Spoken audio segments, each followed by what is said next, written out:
జానకి, గౌరీ గారు కొంచెం డిస్టర్బ్డ్గా ఉన్నారు. వాళ్ళ సిస్టర్స్ కూడా వెళ్ళిపోయారు కదా, లోన్లీగా ఫీల్ అవుతుంటారు. కాస్త వెళ్ళి తోడుగా ఉండు. అలాగే.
మాయా,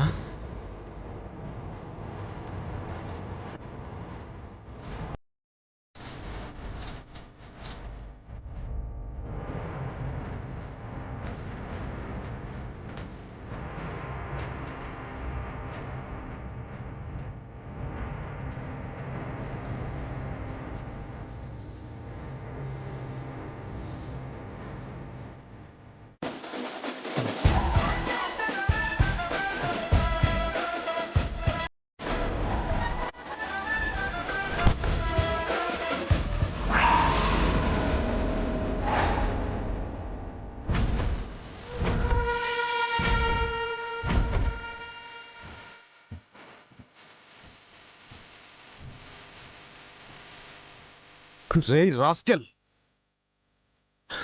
ఎంత ధైర్యం ఉంటే నా ఇంట్లోనే అడుగుపెట్టి నా ముందే నిల్చుంటావరా? నిన్ను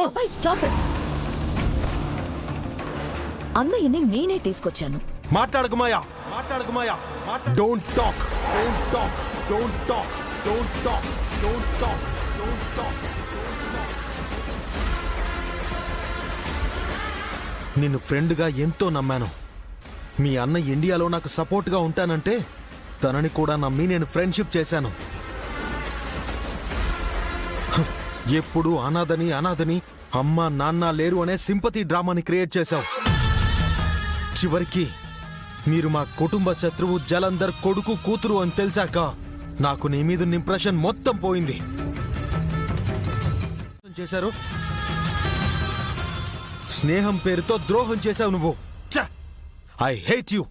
అయిపోయిందా అభయ్?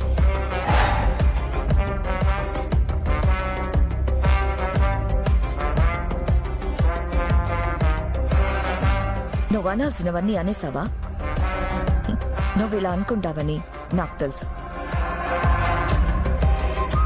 నీ స్థానంలో ఎవరున్నా అలానే అనుకుంటారు. ఎందుకంటే మా నాన్న మీ కుటుంబానికి చేసిన ద్రోహం అలాంటిది.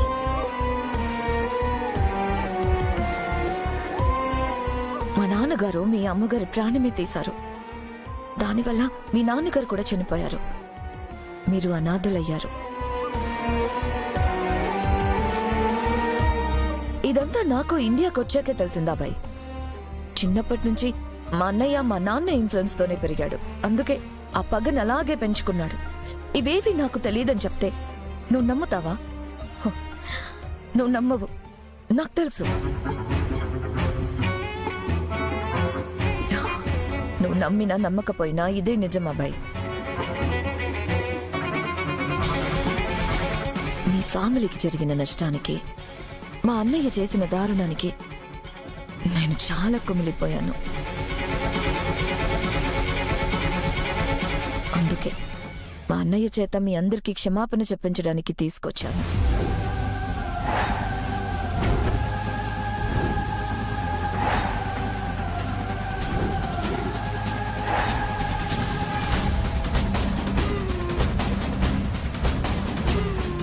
చూస్తావేంటన్నయ్య?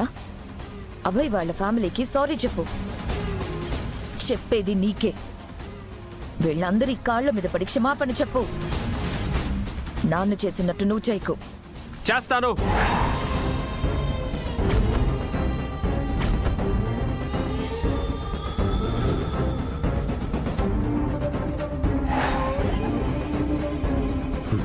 నాన్న చెప్పినట్టే చేస్తా. వీళ్ళ కుటుంబం మీద నా పగ తీర్చుకుంటా.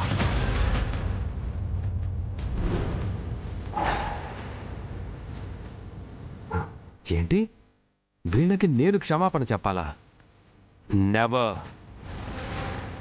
నేను నీతో వచ్చింది వీళ్ళకి క్షమాపణ చెప్పడానికి కాదు, ఇక మీదట వీళ్ళందరినీ ముప్పు తిప్పలు పెడతానని హెచ్చరించడానికి.